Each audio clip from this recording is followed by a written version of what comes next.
Now there were 4 men who had a friend in need. You see, he suffered from a paralytic disease, which means he couldn't walk, and that's the way it was from birth. Some thought he'd live a life of misery and little self-worth, but he didn't allow his circumstance to make him lose hope. He kept his attitude positive and learned to cope with his unique situation. Yet he always believed that someday, some way, he would be healed. And then along came a man to the city of Capernaum, who some say performed miracles. You heard of him?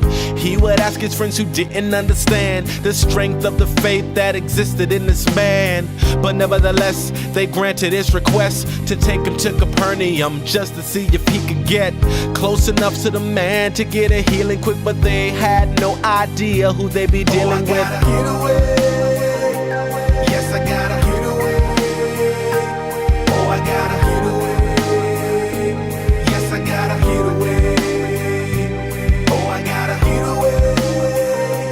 Yes, I gotta get away. Oh, I gotta get away.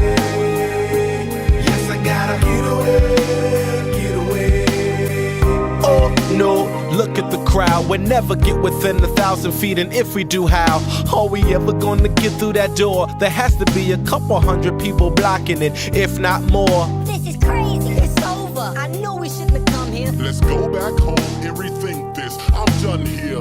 He could hear some of his friends say, but the man refused to be discouraged. He beseeched them, and then they sat down and put their minds together and came up with a plan that was kinda clever. They got some rope and made their way through the crowd, climbed up to the roof, and with their bare hands tore up the tile, made a hole in the roof. People couldn't believe what they were seeing. Some were even hit by falling debris, and when the hole was just the right size, what they did next left many with an image they would never forget.